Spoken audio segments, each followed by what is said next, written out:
sejarah linguistik, etimologi ataupun historis dari asal kata untuk pedagogi berdasarkan sudut pandang Yunani kuno.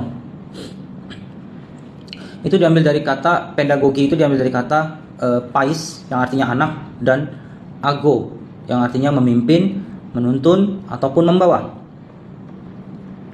Jadi paidagogos secara harafiah berarti orang yang menuntun anak. Pedagogis bukan guru kelas, melainkan satu, budak atau pelayan rumah tangga dalam konteks Yunani kuno. Kedua, bertugas mengantar anak ke sekolah. Ketiga, menjaga moral, disiplin, dan etika hidup anak. Itu secara historical dulunya, ya zaman Yunani kuno.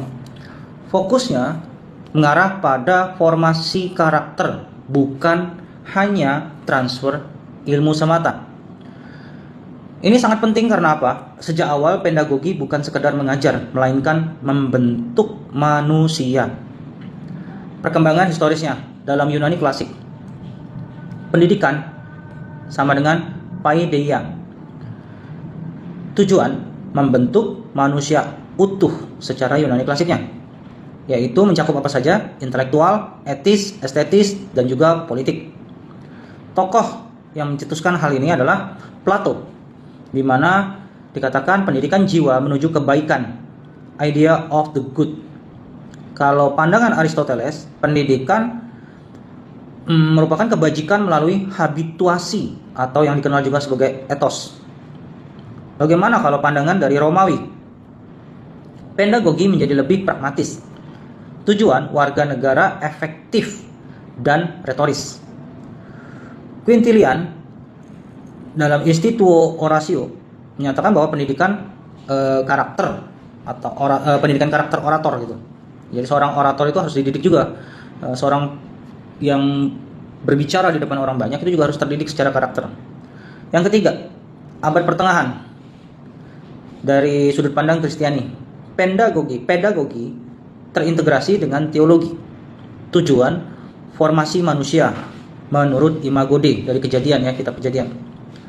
Tokoh itu yang kita kenal sebagai Santo Agustinus atau Agustinus, di mana di situ dikatakan pendidikan sebagai perjalanan jiwa menuju Allah. Sedangkan Thomas Aquinas gagasannya adalah rasio plus wahyu. Wahyu dari mana? Wahyu ilahi yang jelas. Pandangan modern awal, Comenius, Didaktia Magna, itu mencakup satu, pendidikan universal, kedua sistematis, kedua sistematis, bertahap, dan juga kontekstual. By konteks, ya, ingat. Yang kelima, pedagogi menurut modern kontemporer. Pedagogi ini menjadi ilmu reflektif. Dipengaruhi apa aja? Dipengaruhi oleh psikologi, Piaget, Vygotsky tokohnya salah satunya, sosiologi, Durkheim, Bourdieu itu tokohnya. Lalu dipengaruhi juga dengan, selain psikologi, sosiologi, juga dipengaruhi oleh filsafat kritis seperti Paulo Freire. Nah, sekarang kita masuk bagian 2, yaitu definisi pedagogi. Definisi awam pedagogi sama dengan cara mengajar anak. Cirinya bersifat praktis. 2, fokus metode. 3, sering disamakan dengan teknik mengajar. Ini secara definisi awam. Ada keterbatasan dalam hal ini. 1, terlalu sempit. 2, mengabaikan dimensi filosofis, etis, juga antropologis.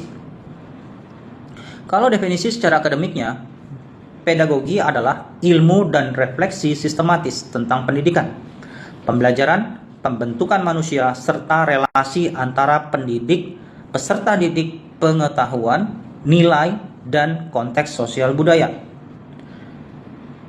Elemen utamanya, 1, subjek didik, manusia itu sendiri. 2, tujuan pendidikan.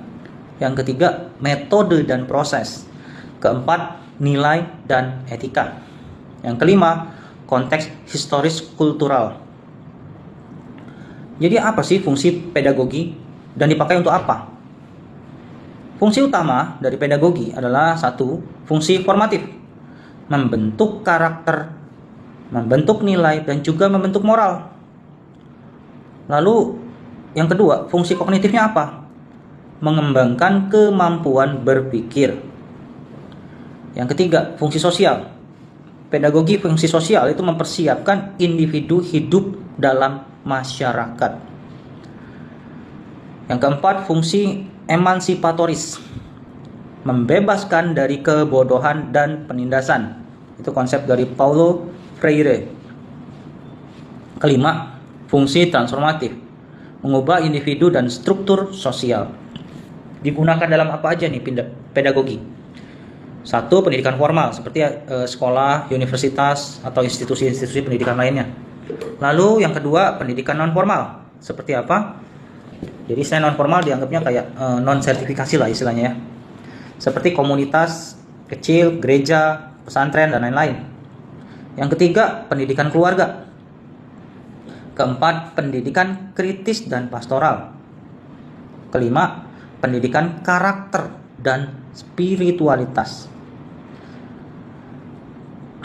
Lalu apa keterkaitan pedagogi dalam cabang ilmu pengetahuan tertentu? Dalam posisi keilmuan, pedagogi termasuk dalam satu, ilmu pendidikan. Kedua, ilmu humaniora. Ketiga, ilmu sosial terapan. Namun sifatnya itu interdisipliner dan juga transdisipliner. Berelasi dengan apa aja ini? Pedagogi berelasi dengan filsafat, satu. Kedua, psikologi. Ketiga, sosiologi. Keempat, antropologi. Kelima, teologi. Dan keenam adalah neuroscience. Ini yang sering berelasi dengan pedagogi. Kalau kita bedah tentang pedagogi ini lebih ke arah ke hakikatnya. Secara ontologi, apa hakikat manusia dididik? Yang menjadi pertanyaan, apakah manusia tabula rasa? Kedua, apakah manusia itu rasional, makhluk rasional? Ketiga, atau lebih cenderung makhluk relasional? Hakikat manusia dididik kalau dalam kekristenan itu lebih ke arah menuju imago Dei. Ontologi menentukan gaya dari pedagogi itu sendiri. Kedua, epistemologi, bagaimana pengetahuan diperoleh. Satu, melalui empirisme, learning by experience. Kedua, rasionalisme, di mana logika ya terjadi logika dan juga struktur berpikir. Ketiga, konstruktivisme, di mana makna dibangun. Keempat, revelasional, secara Kristianinya itu dikenal sebagai wahyu dan hikmat.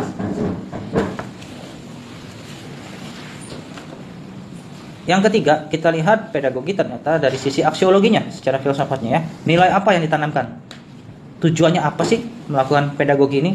Nilai-nilai apa sih yang ditanamkan? Satu, moral. Dua, etika. Ketiga, spiritualitas. Dan yang keempat adalah keadilan sosial.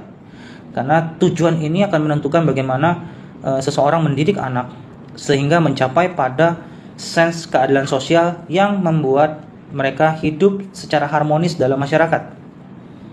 Terjadi keseimbangan struktural juga. Yang keempat, secara logika, bagaimana berpikir yang benar yang diajarkan. Satu, deduktif. Kedua, induktif. Ketiga, dialektis. Keempat, naratif. Lalu bagaimana kalau kita lihat secara metafisikanya pedagogi ini? Untuk apa manusia dididik? Apakah sekedar kompeten? Apakah cuman sekedar untuk bahagia? Atau cuman untuk supaya menjadi orang yang berhasil? Atau kalau secara keagamaan, apakah supaya hidup kudus dan punya makna? Jadi coba temukan untuk apa manusia dididik.